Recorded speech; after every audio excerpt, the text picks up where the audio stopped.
Smile ba? Mag-smile na yan.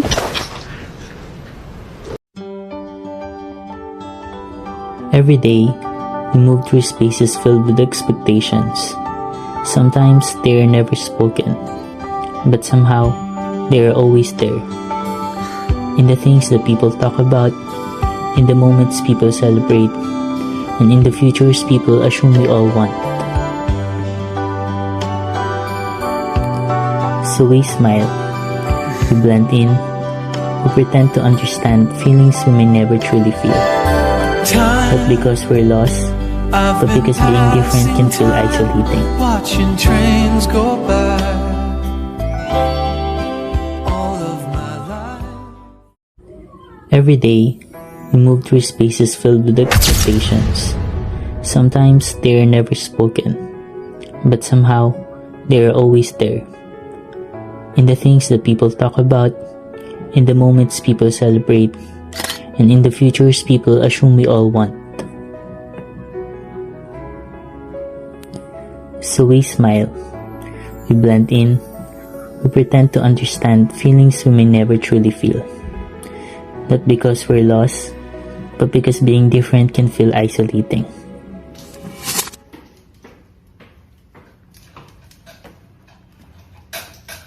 Oh, anak, andyan ka na pala. Sumabay ka na sa amin ng papa mo. Kumain na tayo sabay-sabay. Ika dito, baba mo na yung bag. Oh, anak, kamusta ka naman lately? Parang busy ka lagi sa school, ah. I'm fine naman, busy lang po sa school. Goods lang yan ha, pero dapat hindi lang school ha.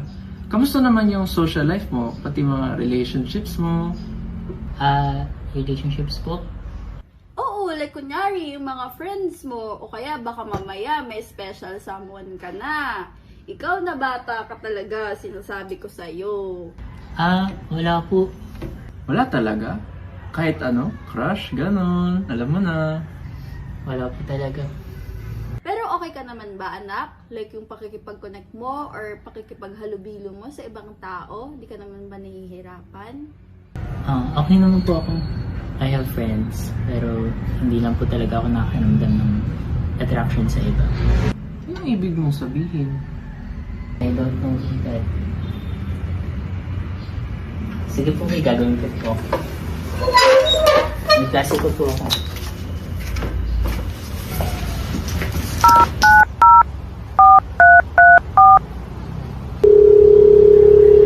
Hello, Bes. Hello, Bes. Ano nangyari? Kinausap kasi ako ng parents ko kanina. Tinatanong kung may nagugustuhan ba ako. Hindi ko malaman yung isasagot ko. Alam mo, Bes, valid naman talaga kasi yan. Hindi mo kailangan madaliin. Tsaka alam kong mahirap talaga yan. Yung sitwasyon mo ngayon. Oo nga, pero the thing is, hindi ko malaman kung anong sasabihin ko. If valid ba to? Tama ba yung nararamdaman ko?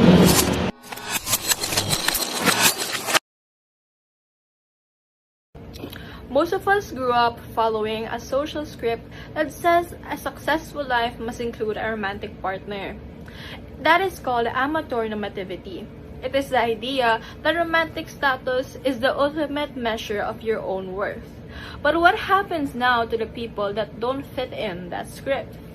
Aromantic and asexual individuals often face a systematic weight of invisibility. In a world obsessed with romance, they are often told that they are stunned or isolated. So every day they are living a gender crisis that causes real identity confusion. Our team, or in this video, we want to erase that thoughts into people's minds and change that idea. So our advocacy, Who Gets to Belong, is turning people into what we call a psychosocial moratorium. It is a safe space where people don't have to rush into labels or experience. Through these videos, through podcasting or role-playing, we are helping people find their vocal fidelity. It is the strength to be true to their own reality, even if it doesn't involve romantic attractions. We're calling for a reciprocity revolution. We want a social contract where respect is the currency, ensuring that every individual, regardless of who they love or don't love, enjoys high-quality social relations. Because your life doesn't need to be romance to be a masterpiece. It just needs to be yours. So when we talk about amatonormativity, we're not just talking about an idea.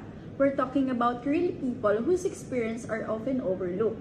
Now, this issue mainly affects individuals who identify on the aromantic and asexual spectrums, especially in spaces like universities, classrooms, friend groups, or even at home, where romantic relationships are often treated as something everyone should want. We're talking something expected or something normal, but not everyone experiences attraction, intimacy, or connection in the same way. And for those who are still questioning their identity, this expectation can cause pressure. Pressure to fit in into romantic or sexual standards that may not naturally reflect who they are. And over time, that pressure can make people feel like belonging is something they have to earn, instead of something they naturally deserve, and this doesn't only affect aro or ace individuals. It actually affects entire communities because when one identity is misunderstood, ignored, or excluded, the spaces we live and learn in become less inclusive and less honest about what human development actually looks like. Research supports this reality. A study by Leck et al. 2024 found that asexual individuals reported poorer mental health outcomes and higher levels of internalized stigma compared to allosexual individuals. Now, this tells us something important. The struggle is not rooted in the identity itself. It's rooted in how society responds to it. And in another large-scale study by Pitcher et al. 2023, around 4.5% of LGBTQIA+ adolescents identified as asexual, with many reporting greater social and emotional adjustment challenges compared to their peers, even within marginalized communities.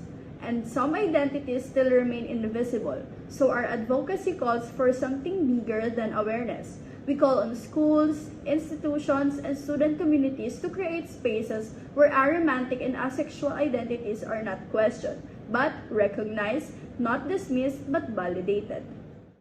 Now, this can begin through open discussions, inclusive academic conversation, student-led organization, and everyday acts of respect. Because belonging should never depend on whether your story looks like everyone else. It should begin with being accepted for who you already are. To understand why this experience can feel so deeply personal, kailangan natin intindihin na kung paano ito nangyayari psychologically. Imagine ninyo na a student walking through campus every day, tapos naririnig nila yung conversations about crush, relationships, dating, anniversaries, plus future weddings. And at first, these may seem like ordinary conversations. But when the same messages is repeated over and over again through friends, through social media, through films, through the people around them, a quiet question begins to form. Why don't I feel the same way? Why does everyone else seems to understand something that I don't? And minsan, yung pinakamahirap na part is the absence of attraction. And it's the feelings of being left behind by a world that assumes everyone wants the same story. This is where psychology helps us understand what many individuals on the aromantic and asexual spectrum experience. So according to Erik Erikson, young adulthood is marked by a psychosocial stage called intimacy versus isolation. So yung stage na to, hindi lang siya simply about romance. About to sa paglo-learn ng pag-form ng genuine connections, how to trust others, how to be vulnerable, and how to build meaningful relationships while staying true kung sino ka man. But in today's society, intimacy is often reduced into one expectations. Romantic love, pagkakaroon ng jowa, pag-date, and physical attraction, or yung finding ng the one mo. And when intimacy is defined only through romance, those who do not experience romantic or sexual attraction can begin to feel invisible in their own generation. The student may begin to ask themselves, am I immature? Am I broken? Do I need to force myself to feel something just so I can fit in? And over time, this pressure can become dangerous, not physically but psychologically.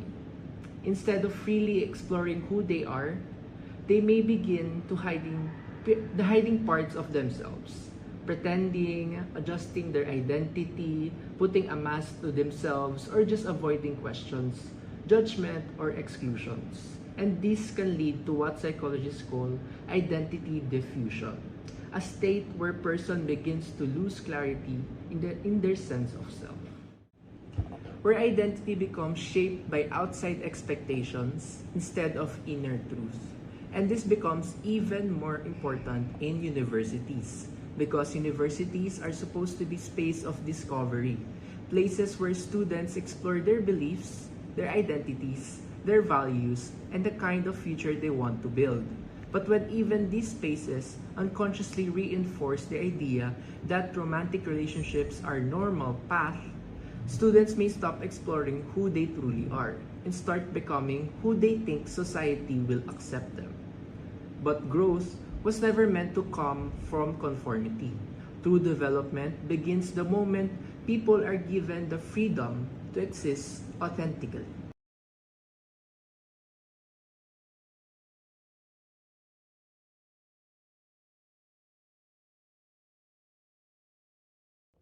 I honestly don't feel like I'm falling behind right now kasi we have a lot going on in our life, and I don't think just because you're in college or you're in school is parang meaning nun is you should be dating someone right now. And as someone who has a lot going on in their life, hindi siya totally sumasabi sa isip ko na I should date someone right now or I have to date someone right now. Like, siguro if it comes, that will come. Pero for now, I really haven't, like, I don't feel like I'm being left behind, like, with everyone dating and all.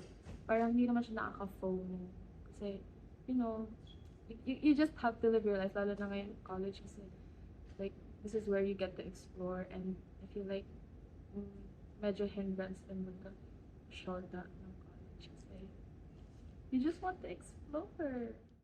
I feel like I'm in the middle. Feel ko I'm being left behind by having no partner, no romantic interest at all. And I feel like I'm at my own pace at finding my romantic partner. Kasi di mo naman siya pwede ipilit. Pero at the same time kasi kung nakasaroon ka sa mga people na lahat sila may partner, you just really couldn't help na maisip na maybe there is something wrong kung bakit wala kang partner at this moment, pero at the same time, you have to take your own pace. Kailangan mo muna kilalanin yung sarili mo. You have to be better on your own. So, yun, feeling ko, mas nag-aan yung feeling na I'm not really falling behind, pero there are days na may isip ko na, maybe I am falling behind in this, generation. Halos lahat may romantic partners.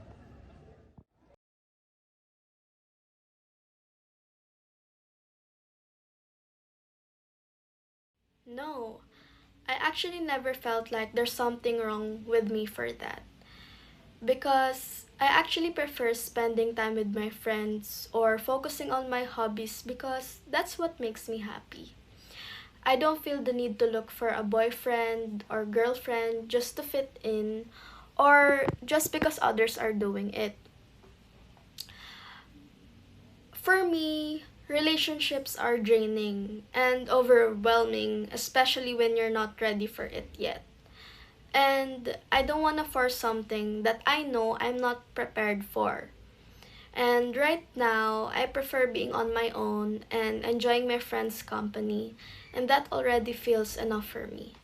I don't necessarily think it's something bad or na it's wrong to put that energy into your friends or sa hobbies. Kasi for me, from kung ano yung na-observe ko with my friends and also past relationships, usually nagkakaroon kasi ng conflict with, kunyari, let's say, what I want, kunyari, kung ano nga gusto ko gawin, my hobbies, and kung ano yung gusto ng partner. So, like, nagka-clash kasi I want this, I want that, and they don't.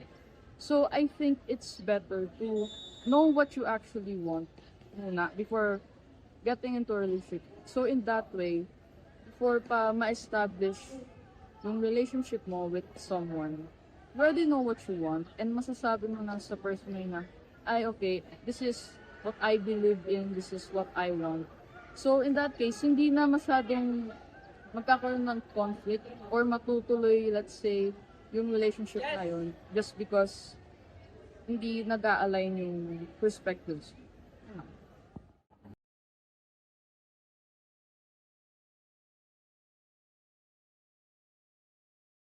Yes, I do believe na a perfect school for me would be one where the community is very accepting of me regardless of my relationship status, because I do believe that a perfect school should have a conducive environment for learning regardless of whatever it is I have going on in my life. We spend so much of our lives waiting for a partner, waiting for a plus one, waiting for romantic milestones that society dictates like it is the only thing that truly counts. But what if we all stopped waiting? What if we decided that a successful life isn't something you share with someone or with a partner, but something you build within yourself? Our advocacy is a call to reclaim your own timeline. We're moving past the social script and the pressure to conform. We're replacing the old milestones with something more honest. Milestones. A milestone is every time you choose yourself. It's the peace you find in your own company. It's the deep platonic love you share with your friends, or the unwavering bond you have with your family. It's hitting a personal goal, no matter how small it is, and realizing that you're already complete.